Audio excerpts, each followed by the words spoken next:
Oftentimes as humans, when we discover something new or learn a new skill, the intense excitement of the new discoveries pushes us to put these particular new skills to use.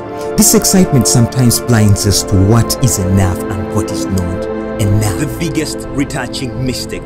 I remember when I had just learnt about this new retouching technique, frequency separation. Everybody was talking about frequency separation. Frequency separation using the frequency separation. On frequency separation. Frequency separation, this frequency separation, that. So I decided I was going to go and look for a course that would teach me this particular retouching technique. Yes, I went and bought that course, and this guy taught me all these techniques, frequency separation, skin retouching and all that. So I was super excited when I had finished doing the course. So I go and begin applying these particular techniques to the pictures that I had. But the excitement within me got me into doing these things more than necessary. I applied the effects more than I was supposed to apply the effects, and I did lots of mistakes. I ended up having super flat images because I was super excited about this new effect. I was super excited about this new technique, and it is something I want to address today. I see many of budding photographers doing the same mistakes I did. They're taking these techniques overboard, and it is my duty, it is my calling to help budding photographers like you. Of course, do the best. I want you to do the best images. I want you to have the best for your customers. I want you to make money out of your photography craft. I don't want you to make the mistakes I did. In this particular video, I'm going to show you how to do frequency separation the right way.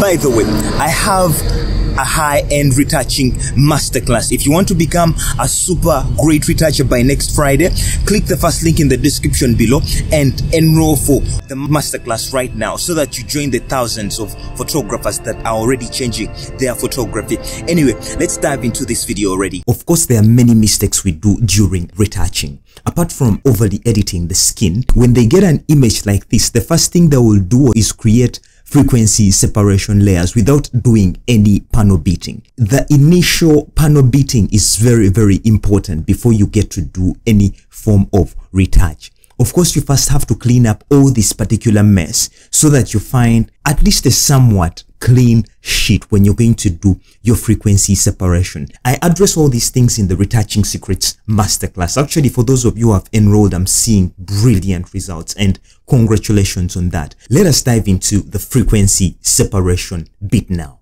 Here it is. I have already frequency separation actions installed. If you want also the dynamic actions pack, the beauty dynamics action pack, I give it out for free. Just click the link in the description below, you'll find it there. First, look at the image you're editing and look at the kind of texture you want to retain. You know, she has a beautiful skin. This is the kind of skin texture I want to retain here. So let me show you how it's done. I'll just come and duplicate this layer twice, and I'm going to come here onto the lower frequency. I'm going to rename this colors, and then I'm going to come and rename this textures. So frequency separation basically is about separating the textures from the colors of an image. Look at it this way. I'm going to explain it the way you would understand it. Look at it as an instrumental being separated from the vocals. You listen to the vocals in its own cassette, and you have the instrumental on its own cassette. Combining them, that is what makes the whole song. Here, this is what we are doing. We are only separating the colors from the textures of an image. So what we do here, for every texture we want to retain, we're going to make sure we blur it out, because you're going to separate it. So everything we blur out in this colors layer is going to resurrect in the texture layer. Making sense? Let me show you how it's done. So we're going to come here into the colors right here. You come into filter, you say blur, and you say Gaussian blur, like that. So you don't have to take the blur overboard, because you won't get that fine skin detail that you want to retain. So this is the kind of texture I want. I'll just come and zoom it out from here. So I'm going to be watching it from here and also watching it from here. So I'll just come and blur it out, you know, until I see that the pores are completely gone. I go on monitoring it. You know, I don't want you to come to cram digits. Please don't cram digits. Look, use your eyes to gauge this. You just come and blur it. Now this is too much in my opinion, so I'm just going to come and pull it out. There is that sweet spot when the texture has just gone. I think, let me just go back again. Now I think this is a super sweet spot for me, because the identity is not gone. I've lost the skin texture. The skin texture is smooth, so I've blurred out all the texture that I would want to retain. So I'm just going to come here and say, okay, that is my sweet spot. So I'm just going to come in the top layer right here and then select it, and I'm going to come here and say image, apply image right here. Remember, we are subtracting every texture that we blurred out. Remember, all the texture we blurred out, we're going to subtract it. So you come here into the blending and you say subtract. Yes.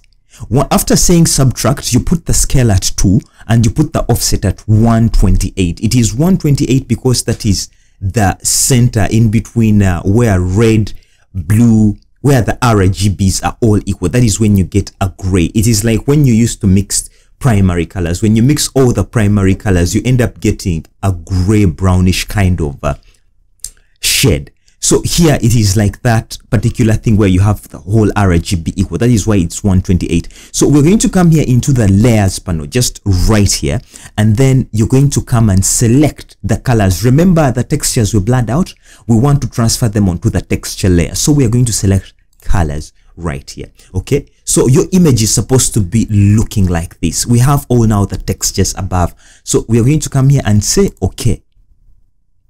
You see, what are we going to do right now? We are first going to come here into the texture layer, and then we're going to turn this into linear light.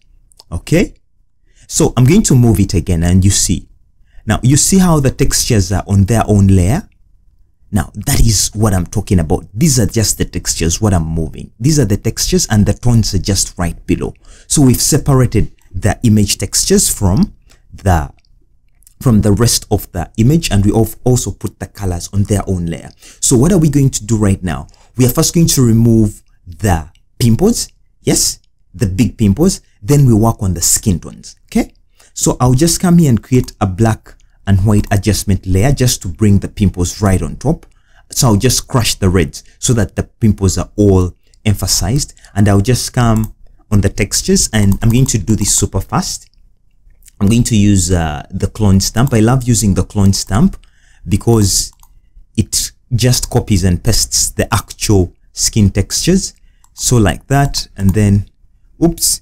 So this is why I love doing it, because I've done it on current layer and below. If it is on current layer and below, you end up getting it affecting the bottom layer. So we want it to do on the current layer.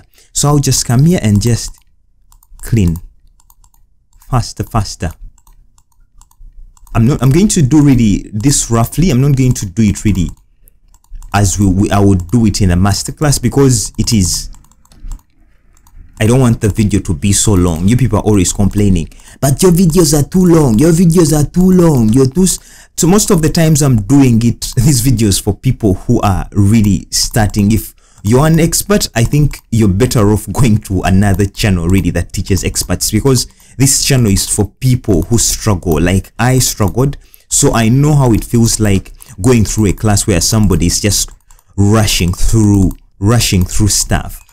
That's not my intention. My intention is to help photographers, is to help person who wants to take their photography to the next level, a person who wants to level up there. That is the intention of this channel, because I know when you get better, most probably you will join one of our courses, because we have a dream of building a school for the vulnerable poor, teaching them skills, vocational skills back in Uganda. I know, and it is photographers that are going to build this school. It is photographers like you that are going to help out in this cause. So I know when you become better, when we have very many photographers, we have the power to help these people see themselves in a better light, to help these children see a future in themselves. So anyhow, That's me ranting there. Was I ranting? Anyway, let me just get off this black and white layer. Okay. So really, I've not really done it perfectly well, because when you're retouching, you're even supposed to remove all these black spots and all that. I cover all this extensively in the Retouching Secrets Masterclass, how to remove this and refine all that stuff, but you get the idea. So the next thing we're going to do right now, we're going to tack onto the tones right here, yeah? And then you just come and, oops, before I go there, you make sure the feather is around 18 or 35. So we're just going to come and just select this. So most people ask me, why do you use, somebody asked me last time, what's the difference between a mixer brush and the Gaussian Blur technique? And he called it actually the lasso. The Gaussian Blur and the lasso are all good tools, but why I love the Gaussian Blur is that I get consistent results every time I retouch. Unlike the mixer brush, where you need to be very good at sculpting, very good at facial proportions and the like, because the mixer brush is much more of sculpting and, you know, mixing all those colors. And some people who do those mistakes, they end up giving people a particular nose shape where you have the nose contour all straight, because when they get to this part, they just paint through like that, and they end up people end up getting straight noses. And yet in the ideal world, people don't have those noses. That is where they do the mixer brush wrong. Why I prefer using the Gaussian Blur is because it gives me more precise and consistent results, that even if you're not a very, very talented artist, you can still use it. So I'll just come in here into filter and say blur and say Gaussian Blur. And then I'll just come and blur out this until I see really that the texture is, you know, some people take it overboard and they end up having flat images. Now, this is what I used to do, having it, when you see the edges humming in like this and having such flat tones, hey, back off, and take it back and see, do it in such a way that you don't lose these highlights, the contours and the like. So I'll just keep it around there. So I'll just go to another spot. That is the good thing about doing the initial panel beating, you know. And then you press Alt Control F to repeat the action. Still come here like that. Well, we've not really done enough textual refinement, you know, but you get the point. Here I'm just sharing with you the whole strategy to great retouching, to avoid those mistakes really, like that.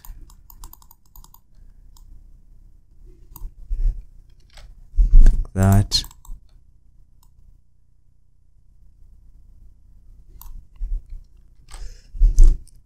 Go.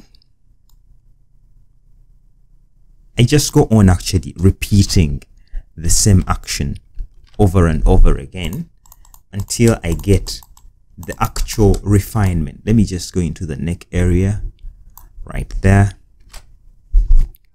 and do that.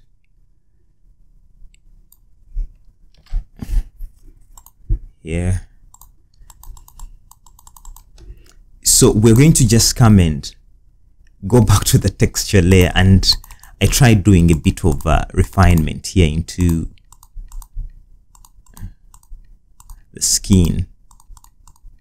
Well, it is a rough edit, but if we are to go into the details and all that, you get the picture, right?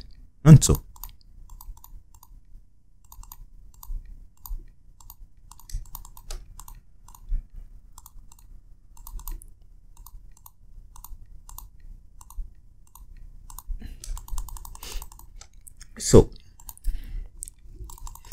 basically,